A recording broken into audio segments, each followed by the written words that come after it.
The screen flickered before my eyes like a mirage in the desert, showing me something so impossible that my mind refused to accept what I was seeing. There, displayed on my neighbor's laptop with casual indifference, were my most precious possessions, the gold bangles that had circled my wrists on my wedding day, the delicate necklace my mother had placed around my neck with trembling hands as she blessed my marriage, the earrings that had caught the light as I danced at my son's birth celebration. But these weren't photographs from a family album or cherished memories preserved in digital form. These were listings on an online marketplace, each piece of my heritage tagged with a price, described in cold commercial terms by someone who saw them not as symbols of love and sacrifice, but as commodities to be sold to the highest bidder. My hands shook as I gripped the back of Mrs. Kapoor's chair, the familiar weight of my own bangles, the few pieces I still wore daily, suddenly feeling heavier than mountains. The computer screen seemed to mock me with its bright display, each pixel a tiny knife, cutting away at my understanding of the world I thought I knew. "Are you all right, Ba?" Mrs. Kapoor asked, turning in her chair to look at me with concern. She had been showing me how to search for household items online, a skill I had finally decided to learn at 6, never imagining that this innocent lesson would shatter my world like glass hitting stone. I couldn't speak. My throat had closed around words that felt too large and sharp to escape, because just 3 hours earlier, I had been sitting in my kitchen sharing evening tea with my daughter-in-law, watching her smile with what I had believed was genuine warmth as she complimented the simple meal I had prepared. That smile, so perfect, so prophetess, had hidden something darker than I could have imagined. As she sipped tea from my best china cups, as she laughed at my stories about the neighborhood children, as she helped me clear the dishes with the grace of a devoted daughter, she had been planning her next theft. The betrayal cut deeper than any physical wound could have reached. This wasn't a stranger who had violated my home, some faceless criminal who had broken in during the night. This was the woman I had welcomed into my family, the girl I had taught to make my late husband's favorite dishes, the daughter-in-law I had defended when neighbors whispered about her modern ways. I thought her smile meant family, but it was the mask of a thief. Looking back now, I should have recognized the signs that had been gathering like storm clouds over months of careful deception. But when you trust completely, when you open your heart without reservation, you interpret curiosity as affection and attention, as love. My jewelry collection wasn't vast by the standards of wealthy families, but every piece told a story written in gold and dreams, sacrifice and hope. The bangles that now gleamed from that computer screen had been purchased with money saved rupee by rupee during the early years of my marriage. When my husband Mohan worked double shifts at the textile mill and I took in sewing to supplement our income, I remembered the weight of those bangles on my wedding day, how they had clinked softly as I performed the sacred rituals that bound my life to Mohan's. Mother had wept as she fastened them around my wrists, knowing that they represented not just ornamentation, but security gold that could be pawned in times of crisis, sold in emergencies, passed down to future generations as tangible proof of love's endurance. During Arjun's childhood, when medical bills mounted and Mohan's salary stretched thin as paper, I had indeed taken those bangles to the pawnbroker's shop, my heart breaking with each piece I surrendered. The man behind the counter had weighed them with clinical precision, calculating their value in cold numbers, while I calculated the cost in memories and dreams deferred. But I had worked nights for months, stitching sorry borders by lamplights until my fingers bled and my eyes burned, saving every anna I earned to buy them back. The day I reclaimed those bangles, I held them against my chest and promised they would never leave my family again, a promise I had thought was mine too. Keep the necklace that Priya had photographed and priced had been my mother's wedding gift to me, a delicate chain with small gold beads that caught the light like captured sunshine. When my mother placed it around my neck on my wedding morning, her hands had trembled with age and emotion.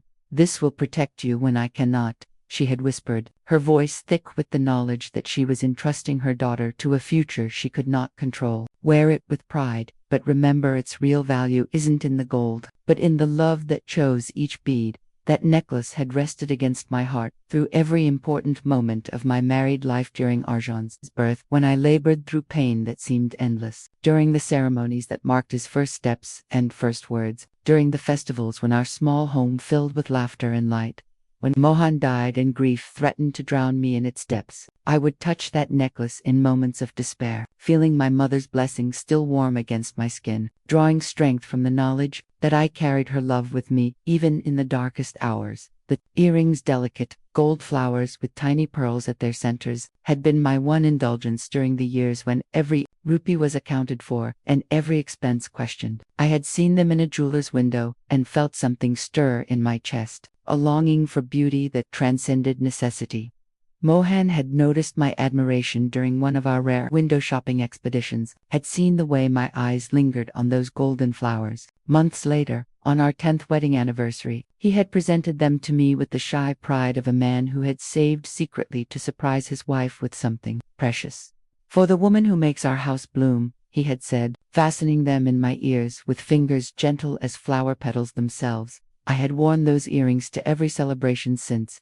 Arjun's school functions, family weddings, religious festivals, each occasion made more special by the knowledge that they represented not just beauty, but a husband's love expressed in gold and pearls. But even as I treasured these pieces, I had begun to notice Priya's unusual interest in my jewelry collection. It had started innocently enough: compliments on the craftsmanship, questions about where I had purchased various items, curiosity about the traditions behind different pieces.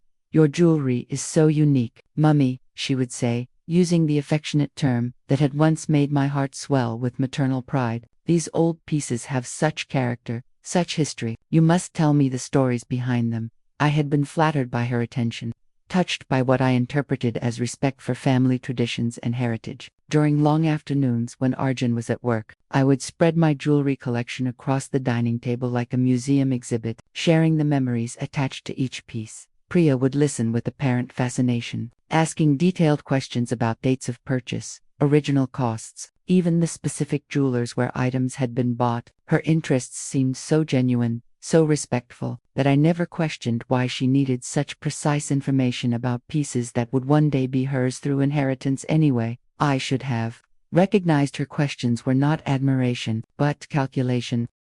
When Priya first entered our home as Arjun's new wife, she brought with her an energy that transformed our quiet household into something vibrant and alive. After years of living alone with my memories, suddenly there were two voices at the dinner table, two sets of hands to prepare festival foods, someone young and lovely to share the traditions I had been preserving in solitude.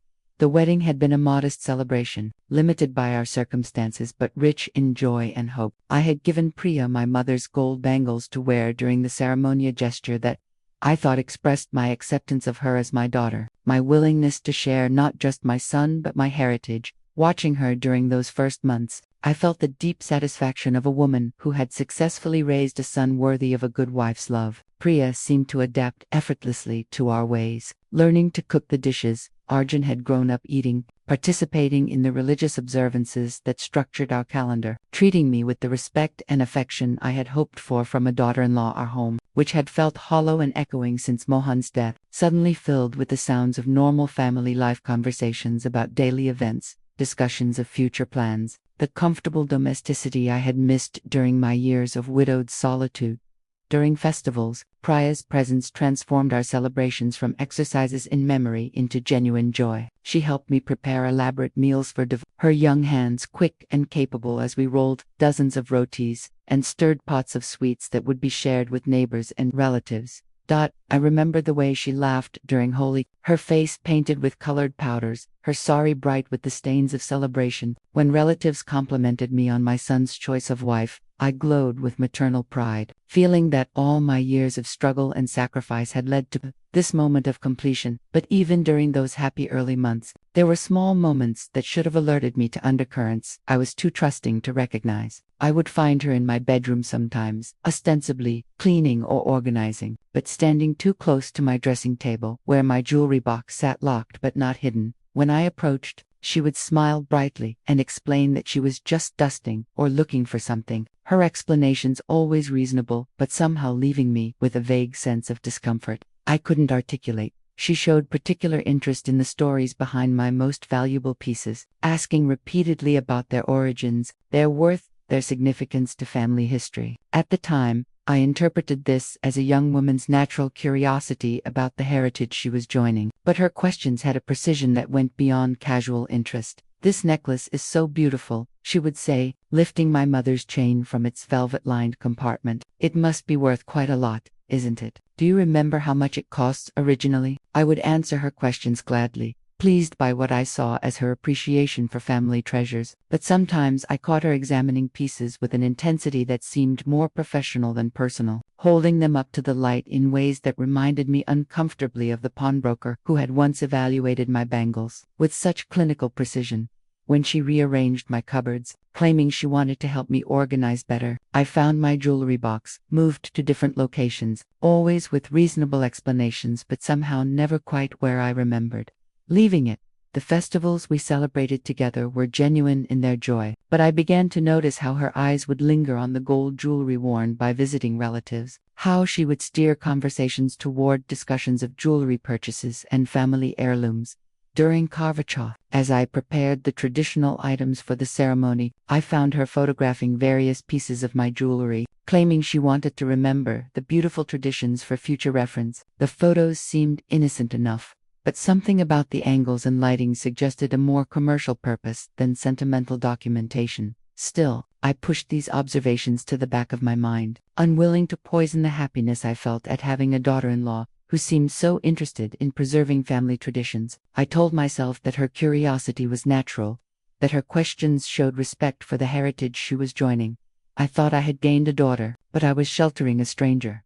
The discovery came on an ordinary Tuesday evening, the kind of quiet domestic moment that seems designed for peaceful routine rather than earth-shattering revelation. I had gone to Mrs. Kapoor's apartment to return a cookbook she had lent me, and she had mentioned wanting to show me how easy it had become to shop online for household items, even at our age. "We must learn these new ways," she had said with the cheerful determination of someone embracing modernity despite its mysteries. "My nephew set up this computer for me, and now I can find anything I need without leaving home." As she navigated through various websites, showing me how to search for everything from spices to I felt simultaneously impressed and overwhelmed by the digital marketplace that had apparently replaced the traditional shops I was accustomed to visiting. "You can find such beautiful jewelry here," Mrs. Kapoor said, clicking on a section filled with gold and silver ornaments. "Look at these designs. Some of them are quite traditional, very much like the pieces our mothers used to wear."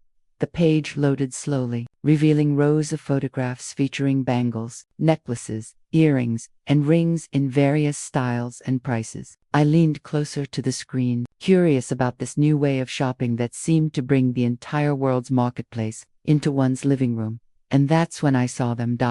My bangles, the ones I had worn on my wedding day, pawned during crisis, reclaimed through months of night work, gleamed from the computer screen with unmistakable familiarity. Not similar bangles, not pieces that merely resembled my own, but the exact same bangles with the distinctive engraving pattern that Mohan had specially requested. The slight dent on one that had occurred when I dropped them during a particularly joyful moment at Arjun's naming ceremony.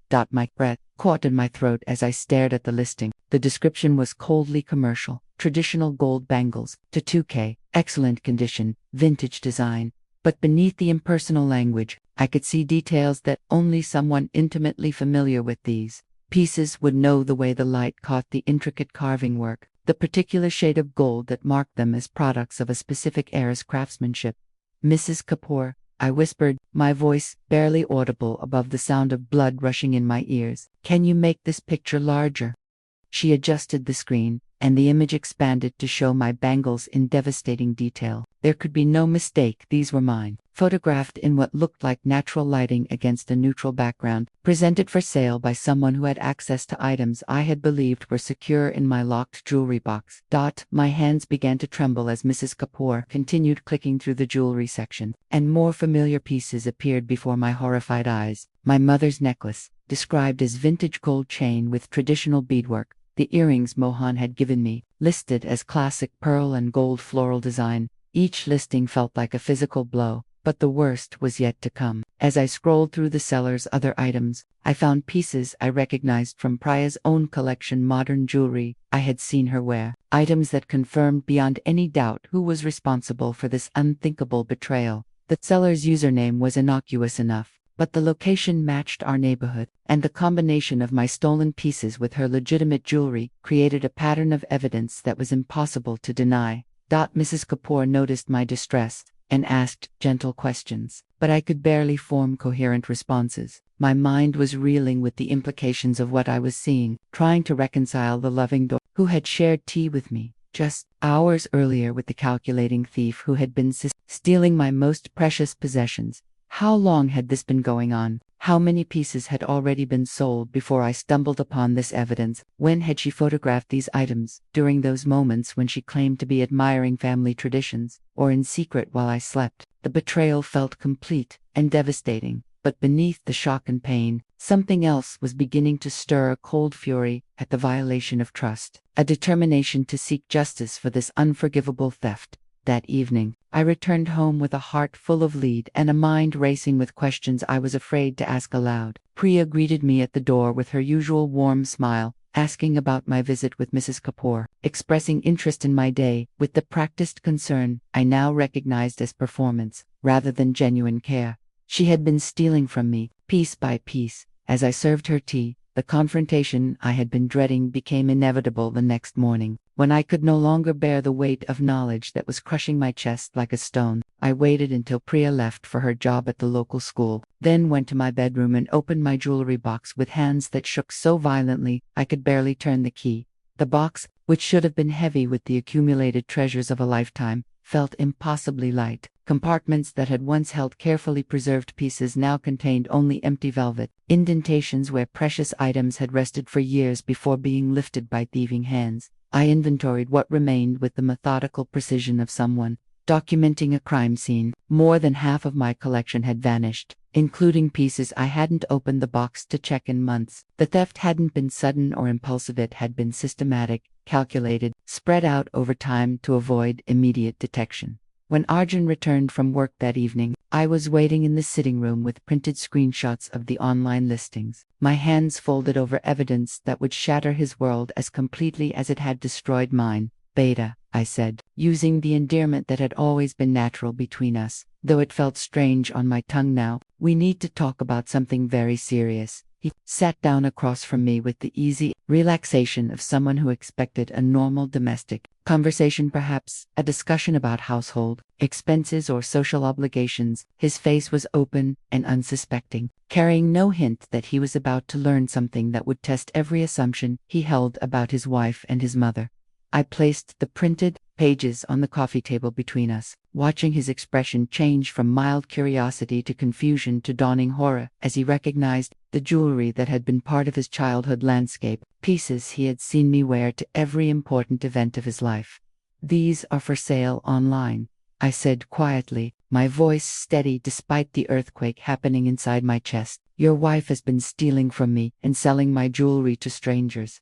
The silence that followed felt infinite, filled with all the words neither of us knew how to speak. I watched my son's face cycle through emotions: disbelief, recognition, shame, and something that looked like fear. "Ma," he said finally, his voice cracking like a boy's though he was 32 years old, "there must be some explanation. Maybe someone copied the photos, or maybe these are just similar pieces." But even as he spoke, I could see in his eyes that he recognized the truth. No one could mistake my mother's necklace for a similar piece.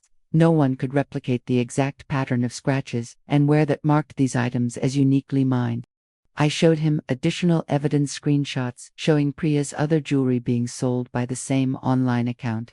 Proof that this wasn't a case of stolen photos but of actual theft. The evidence was overwhelming, undeniable, complete. "You have to choose," I said, feeling each word tear something inside me as it emerged. "You can stand with your wife who has been stealing from your mother, or you can stand with the truth and demand justice for this betrayal."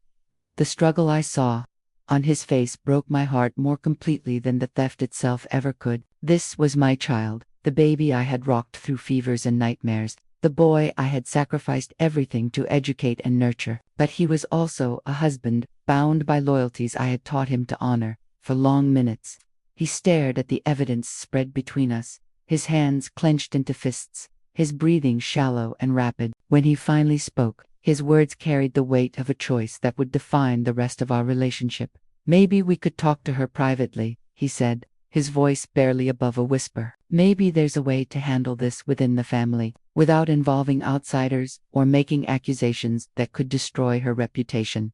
The betrayal was complete. Not only had my daughter-in-law been stealing from me for months, but my son, my own flesh and blood, was choosing to protect her reputation over my dignity, her comfort over my justice. I gathered the printed evidence with hands that felt disconnected from my body, folded each sheet with the precise movements of someone performing a ritual of separation.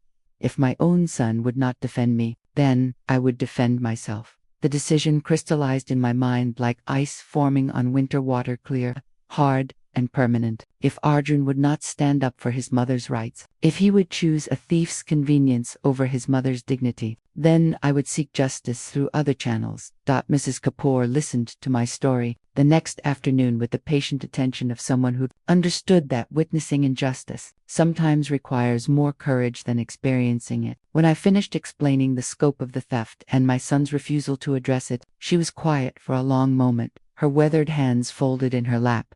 "Beta," she said finally, "this is not just about jewelry. This is about respect, about family honor, about right and wrong. You cannot let this pass without consequence." She suggested I speak with Mr. Agrawal, a retired lawyer who lived in the next building and had helped several neighbors with legal matters over the years. "He's an honest man," she assured me, "and he understands that justice doesn't always come through family discussions." Mr. Agarwal received me in his small apartment the following day, his sitting room lined with law books that spoke of decades spent defending people's rights. He listened to my account with the careful attention of someone trained to separate emotion from evidence, occasionally asking questions that clarified important details.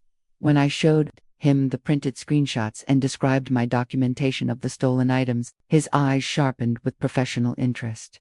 "This is theft, pure and simple," he said, his voice carrying the authority of someone who had spent his career distinguishing between legal and illegal behavior. "The fact that the perpetrator is your daughter-in-law doesn't change the criminal nature of her actions." He explained my options with methodical precision. I could file a police report, pursue criminal charges, seek civil remedies for the return of my property and compensation for items already sold. The legal system, he assured me, had mechanisms for addressing exactly this kind of violation, but he also warned me about the social consequences of pursuing justice through official channels. "Once you involve the police and courts," he said gently, "there will be no way to contain this within the family. Your daughter-in-law's actions will become public knowledge, and your son will face questions about his role in enabling this theft." The weight of the decision pressed down on me like a physical burden. Did I want to expose my family to public scrutiny, to the shame and gossip that would follow criminal charges? Did I want to destroy my son's marriage, and possibly his relationship with me? But as I sat in Mr. Agarwal's apartment, surrounded by books that represented decades of people seeking justice when justice had been denied, I realized that some principles were worth more than family harmony. "I am not seeking revenge," I told him, my voice growing stronger as I spoke. "I am seeking justice. If a daughter-in-law can steal from her mother-in-law without consequence, if a son can choose a thief's comfort over his mother's rights, then what meaning do family bonds have?" Mr. Agarwal nodded approvingly. "Justice isn't always comfortable," he agreed, "but it's necessary for maintaining the fabric of society." We spent the next hour documenting evidence and planning a strategy that would maximize the chances of recovering my stolen property while minimizing unnecessary damage to family relationships. The approach would be methodical, professional, and focused on the legal facts rather than emotional grievances. As I left his apartment with a folder full of legal documents and a clear plan for seeking justice, I felt something I hadn't experienced in months, a sense of my own power returning, like feeling returning to a limb that had been numb. She thought I was weak, but she had forgotten I built this family's foundation. The opportunity for justice came sooner than I had expected, in the form of a family gathering that Priya herself had suggested to celebrate Arjun's recent promotion at work. She had invited relatives and neighbors, apparently confident that her theft would remain hidden among the congratulations and celebrations. As family members filled our small home with laughter and conversation, sharing sweets and exchanging news, I moved through the familiar rituals of hospitality with calm determination. I served tea and snacks, accepted compliments on the meal I had prepared, participated in the normal social interactions that had once brought me such joy. but beneath the surface domesticity, I was preparing for a moment that would change everything. Mr. Agarwal arrived as planned, dressed formally and carrying a leather briefcase that gave him the unmistakable appearance of someone conducting official business. I introduced him to the gathering as a family friend with something important to share. Watching Priya's face for any sign of recognition or concern, she smiled at him with the same practiced warmth she had always shown me, apparently confident that whatever business he had conducted would be routine and quickly concluded. Her confidence was about to be shattered. "Ladies and gentlemen," Mr. Agarwal began, his voice carrying the authority of someone accustomed to addressing formal gatherings, "I'm here today to discuss a serious matter that affects this family's honor and requires community witness." The room fell silent, conversations trailing off as relatives turned their attention to this unexpected formal address. I could see confusion on various faces. This wasn't the kind of announcement typically made at celebration dinners. Mr. Agarwal opened his briefcase and removed the evidence. I had carefully screenshots of the online jewelry listings, photographs of my empty jewelry box, receipts and documentation proving my ownership of the stolen items. "Mrs. Sharma's valuable jewelry collection," he announced, "has been systematically stolen and sold online by someone with access to her home and her trust." The gasps and murmurs that followed created a wave of shock that rippled through the gathered family members. I watched faces change from confusion to horror as the implications of his words became clear. He proceeded methodically, showing the printed evidence to various relatives, allowing them to examine the photographs and recognize pieces they had seen me wear at family functions over the years. The documentation was comprehensive and undeniable.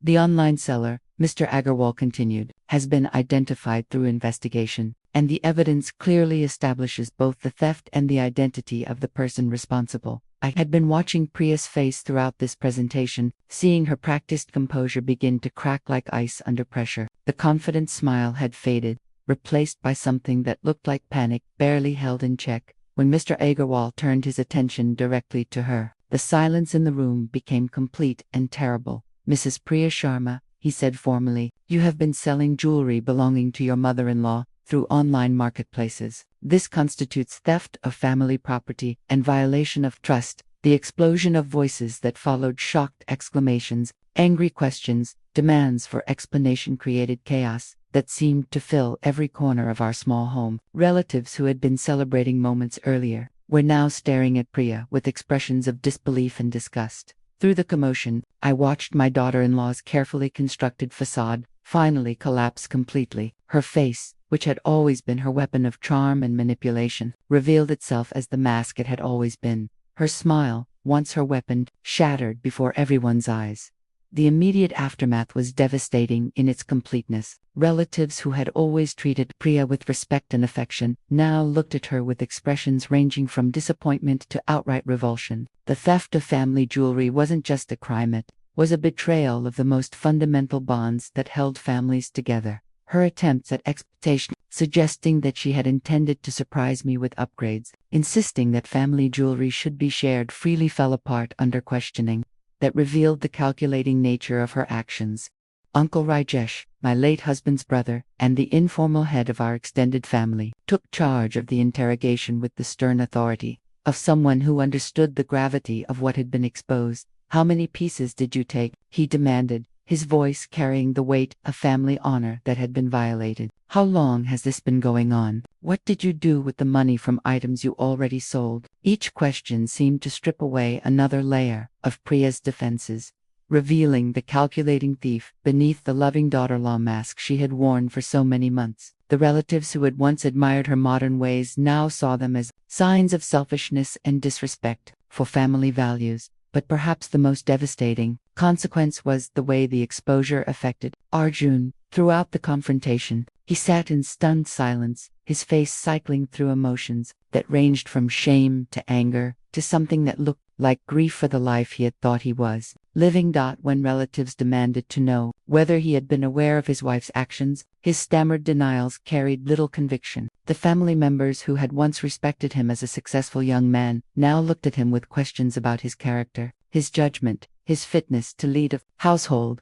The woman who had once been welcomed as a beloved addition to the family now stood exposed as someone who had systematically betrayed the trust of the people who had opened their hearts and home to her. The contrast between her previous reputation and her current disgrace was so complete that some relatives seemed unable to reconcile the two versions of the same person. As the evening progressed and the full scope of her betrayal became clear, Priya's isolation became total. No one defended her actions. No one offered excuses for her behavior. No one suggested that family harmony required overlooking theft and violation of trust. The community judgment was swift and unforgiving. She had not only stolen jewelry, but had violated the sacred bond between mother-in-law and daughter-in-law that formed one of the fundamental pillars of family structure. By the time the gathering dispersed, Priya had become a pariah in her own celebration, shunned by the very people whose approval she had once courted so carefully. The humiliation was complete and public, witnessed by enough people to ensure that news of her disgrace would spread throughout the community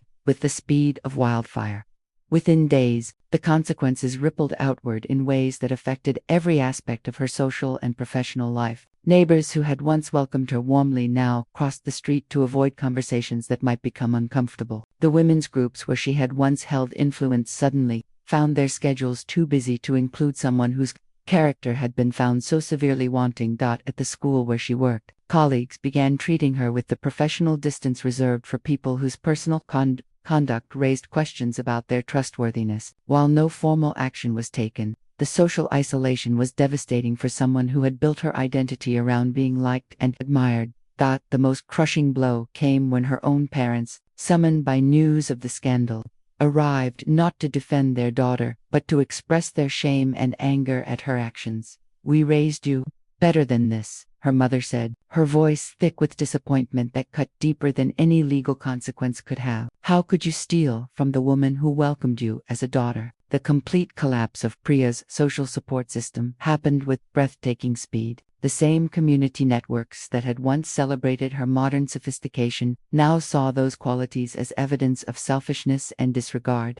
for family values. She thought jewelry would buy her respect, but she lost everything respect was built upon. The legal proceedings that followed were swift and decisive, handled through channels that maximized justice while minimizing unnecessary drama. Mr. Agarwal had prepared the case with methodical precision, and the evidence of theft was too overwhelming to dispute effectively. Lawyer, a young man who seemed embarrassed by his client's actions, negotiated a settlement that required full restitution for all stolen items, plus compensation for pieces that had already been sold and could not be recovered. The financial penalty was substantial enough to ensure that the theft had been not only morally but economically devastating. But perhaps more important than the monetary consequences were the changes in family dynamics that followed the exposure of her betrayal. The relationship between Priya and Arjun, already strained by the revelation of her character, deteriorated rapidly under the pressure of social shame and legal consequences.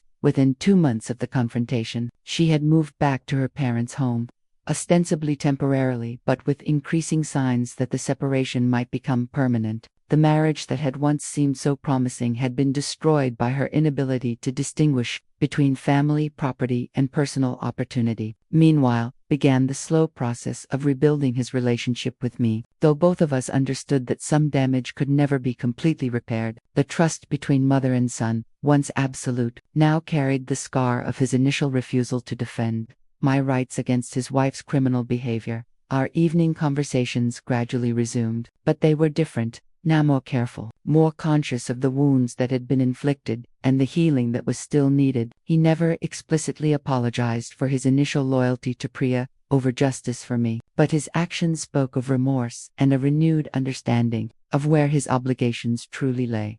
The jewelry that was recovered through legal action found its way back to my collection, but I discovered that possessing these pieces again was more complicated than I had anticipated. They were still beautiful, still valuable, still connected to precious memories, but they also carried new associations with betrayal and violation that changed their meaning forever. I decided to keep them locked away, not as treasures to be displayed or worn, but as symbols of hard-won justice and lessons learned about the difference between family bonds and family exploitation. Instead of dwelling on the possessions I had reclaimed, I chose to focus on the knowledge I had gained about my own strength and the importance of demanding respect rather than simply hoping for it. 3 months after the legal settlement, I made a decision that surprised even myself. I began teaching embroidery and traditional craft skills to young women in the neighborhood, sharing not just techniques but stories about the importance of creating rather than taking, of building rather than stealing. The small classes I held in my sitting room, the same room where previous theft had been exposed, became gatherings where young women learned not just how to create beautiful things with their hands, but how to understand the difference between earning respect and demanding it without merit. I shared my story selectively, focusing not on the details of family betrayal but on the broader lessons about standing up for oneself when justice is denied, about the difference between family harmony and family exploitation. The girls who attended these sessions, some barely older than teenagers, others young wives beginning their own married lives, listened with attention that suggested they understood the relevance of these lessons to their own futures. Respect, I told them during one afternoon session as we worked on intricate patterns that required patience and skill, is not something that can be taken or stolen. It must be earned through actions that demonstrate character, and it must be maintained through choices that honor the trust others place in us.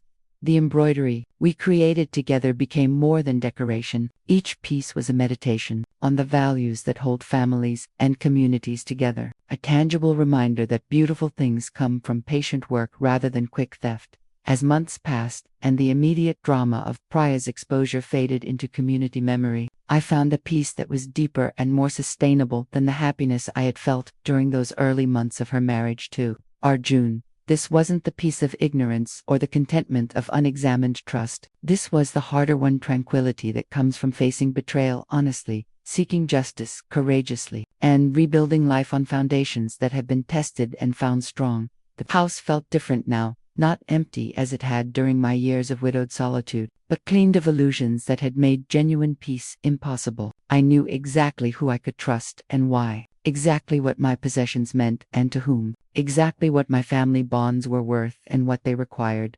Arjun's visits became more frequent and more genuine as time passed, our relationship slowly rebuilding on more honest foundations. He had learned, through painful experience, that loyalty without justice is not virtue but cowardice. That family harmony built on ignoring wrongdoing is not peace but denial.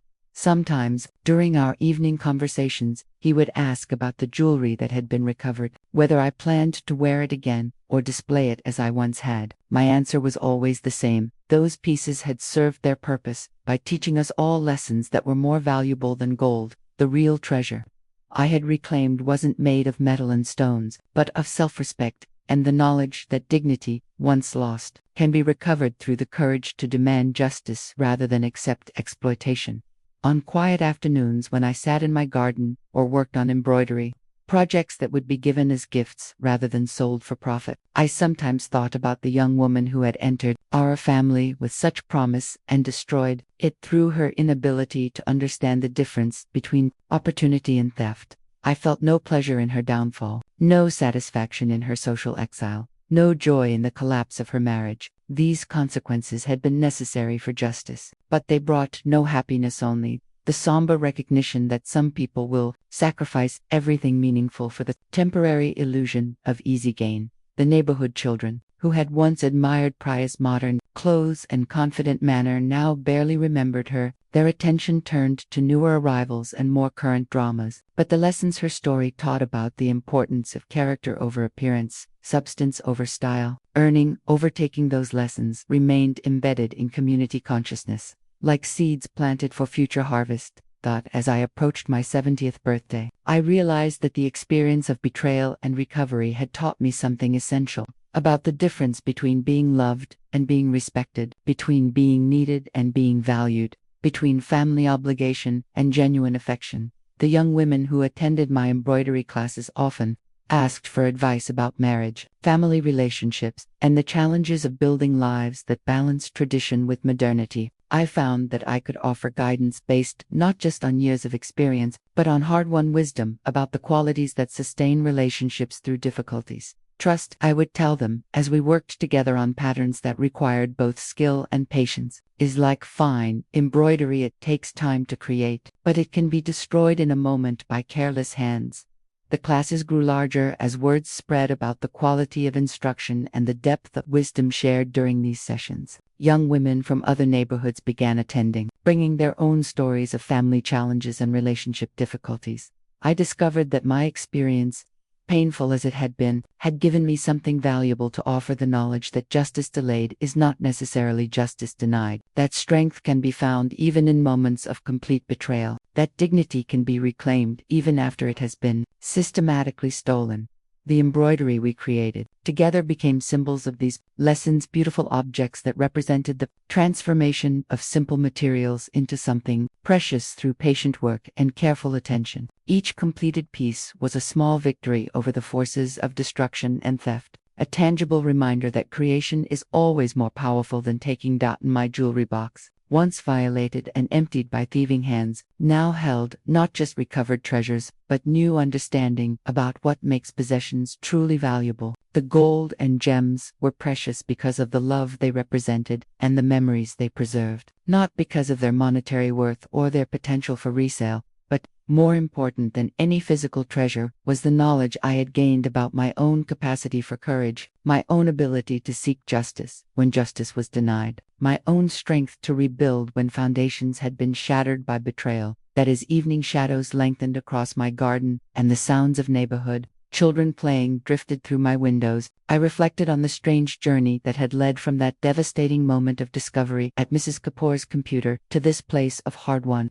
peace and purpose. The betrayal had been complete and devastating, but it had also been educational in ways I could never have anticipated. It had taught me the difference between family bonds built on genuine affection and those based on convenience, between trust earned through character and trust assumed through relationship, between loyalty that serves justice and loyalty that enables wrongdoing. The smile that had once hidden such calculated cruelty was now just a memory, but the lessons it had taught about the importance of looking beyond surface appearances would last forever. I had learned to value substance over style, character over charm, actions over words. And in teaching these lessons to the young women who gathered in my sitting room each week, I had found a purpose that was more fulfilling than any family relationship based on false harmony could ever have been. The jewelry that had been stolen and recovered now rested in its locked box, not as treasure to be displayed but as symbols of survival and justice reclaimed. But the real treasure was the knowledge that even when trust is betrayed and love is exploited,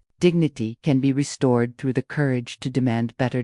As I prepared for sleep in the house that had witnessed both betrayal and justice, theft and recovery, I felt the deep satisfaction of someone who had faced the worst that family relationships could offer and emerged stronger, wiser, and more at peace than before. Jewelry can be replaced, but broken trust leaves scars deeper than gold can cover. Yet even the deepest scars can become sources of strength when they teach us to value what truly matters, to demand what we truly deserve, and to build our lives on foundations that cannot be stolen by those who mistake access for ownership, opportunity for right, and family bonds for license to exploit.